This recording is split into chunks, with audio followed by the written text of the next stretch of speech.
Yesterday, we covered what went wrong at the box office for Tron Aries. This was a film that, at its essence, simply didn't follow up on the franchise, and while it had a couple references that were very minor to the original Tron movie and Tron Legacy, it didn't really fulfill what that movie promised, and so it failed, and so nobody went and watched it. It was pretty obvious. Now, I'm a science fiction writer myself, and actually, believe it or not, all three Tron movies failed at the box office. The first two have become cult classics in time, and of course have been enjoyed by a lot of fans over the years. This one, not relating to the two, became a big problem. Now, it was something that it was a workable film, and it had some interesting points to it, and I think that Disney could save this franchise. As I mentioned in my video yesterday, there's an easy way to fix this, and it's going to be a fourth movie to bring everything back together and make it full circle. If they looked at it like this, they'd have a success. They'd actually close off the franchise very nicely. A couple of things need to happen. We're going to get into that in just a moment. And I'm going to brainstorm this. I'm going to show you how my sci-fi brainstorming process works. I've already come up with a lot of this in my head as I've been thinking about it overnight.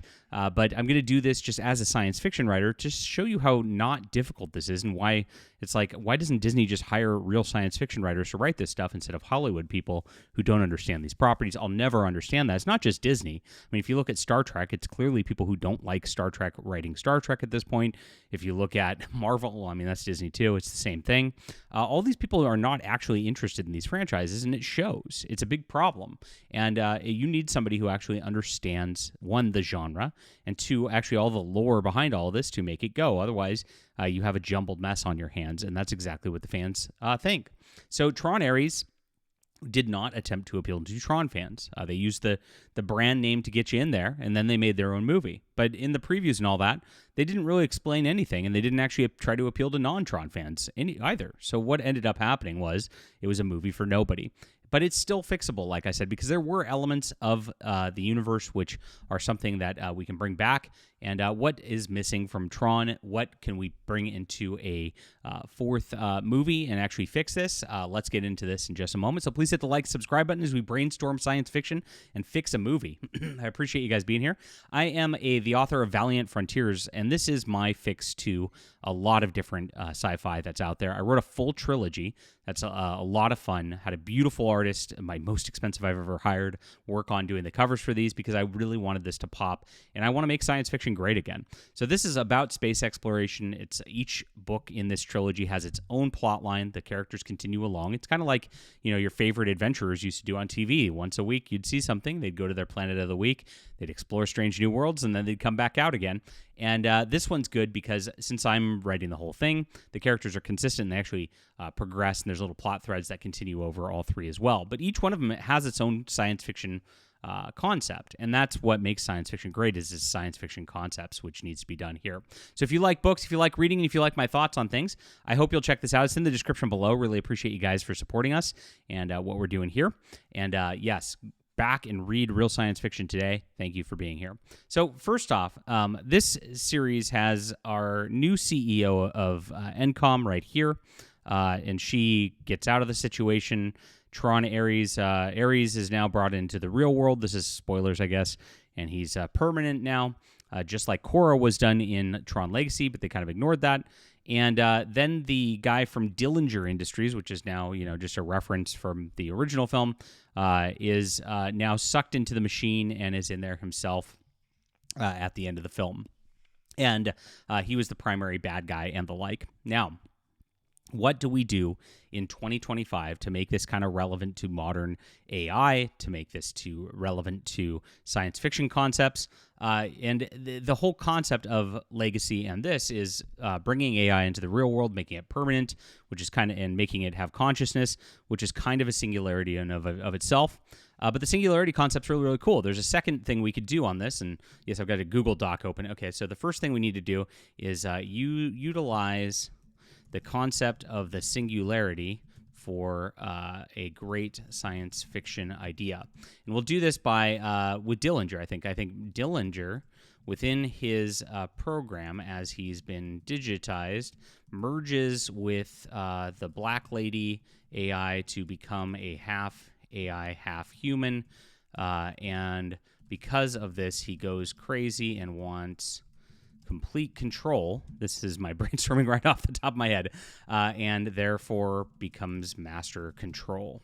And so I think that's a great starting point for that. And it follows up on things. It harkens back to master control in there, and it harkens back to, of course, the original Tron, which is very, very nice on this front. And also, at the end of the film, Aries does recognize that Cora was an AI who kind of like she was a self-generated AI is kind of what happened from Tron Legacy, and she came into the real world as well, and he's searching for her and Sam Flynn. So we also need Aries searches for Cora and Sam Flynn so he can learn more about his existence as a sentient AI in the real world.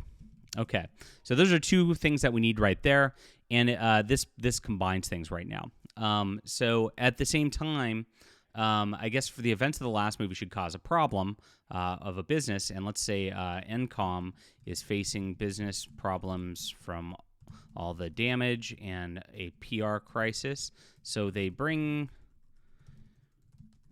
in Alan Bradley, retired, to consult to help with that situation. And that way you bring in Bruce Boxleitner, and he has to bring the company back to its roots again and really help them find their roots. And in that they all go into Flynn's original 80s grid and learn the basics of games, programs, and philosophical advice from Flynn. And so with that, the lady goes in and they do that, and it's pretty fun.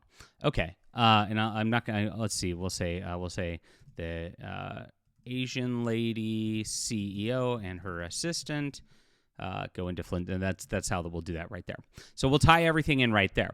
So as this all searches along, we have Aries searching for Cora. They find him. He gets philosophical advice there. Mirrored in that, they get philosophical advice from Alan Bradley and Flynn, so that they can actually have that in the in the original Tron sort of thing, getting together. Meanwhile, then I would say Dillinger gets more powerful, breaks out, hacks NCOM's entire system, trapping them inside the grid, and he uses the Dillinger grid to start overwriting NCOM and Flynn's grid, creating a crisis where they have to save the grid and all the good programs from the bad programs.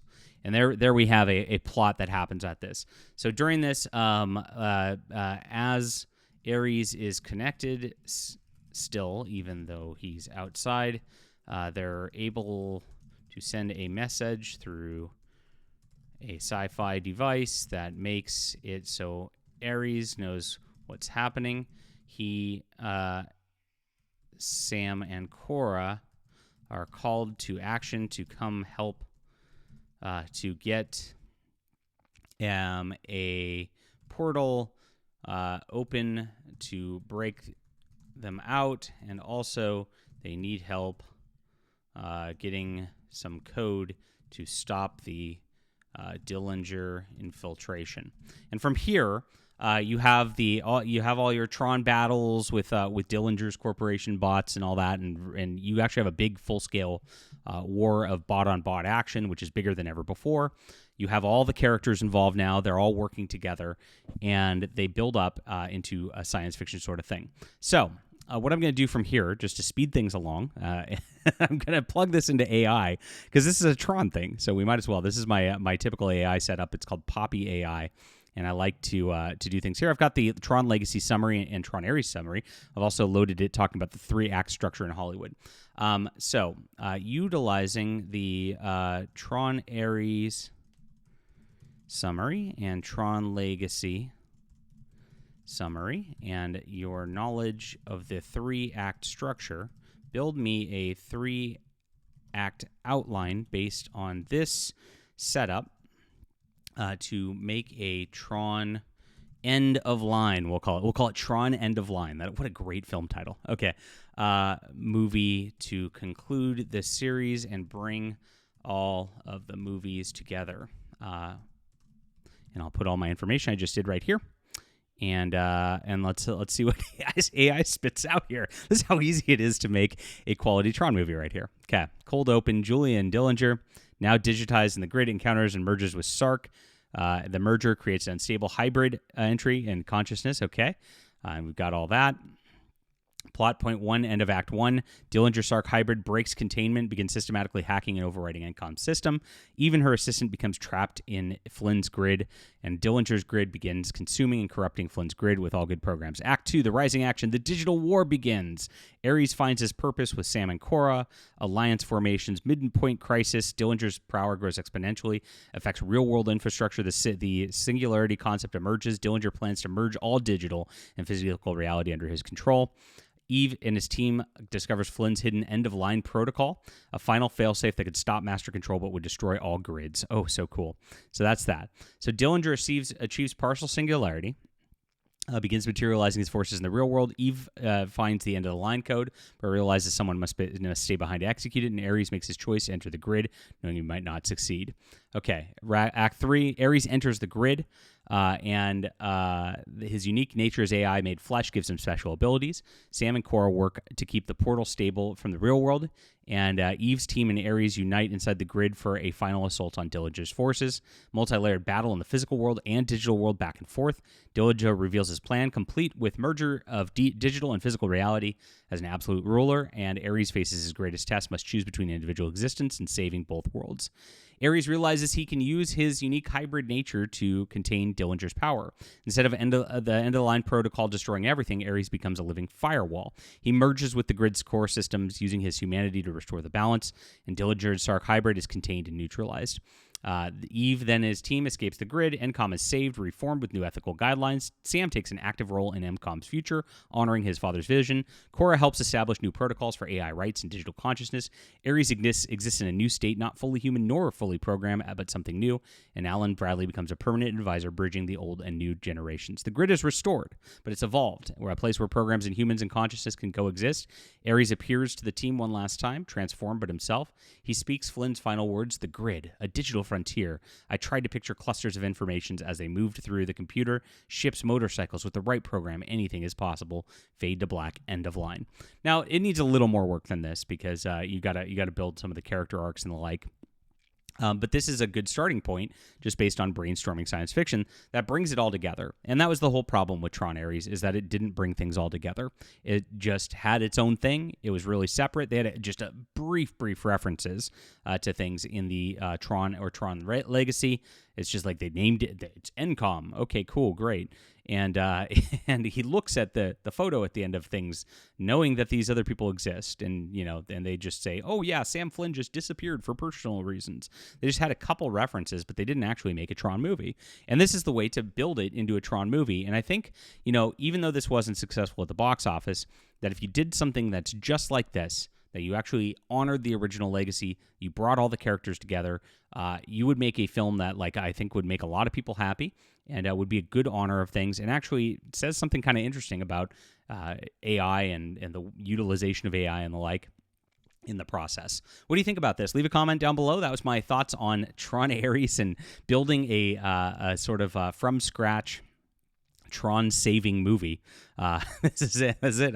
I put notes in a Word document, and then I just kind of flesh things out as they go along. So this is Valiant Frontiers. This is my sci-fi. If you like my thoughts on how to save Tron, you might enjoy the way that I tell my own science fiction stories. I appreciate you guys being here. Please back this today. It's in the description below, and let me know what you thought of my Tron end of line treatment right there. Tell Disney to hire me.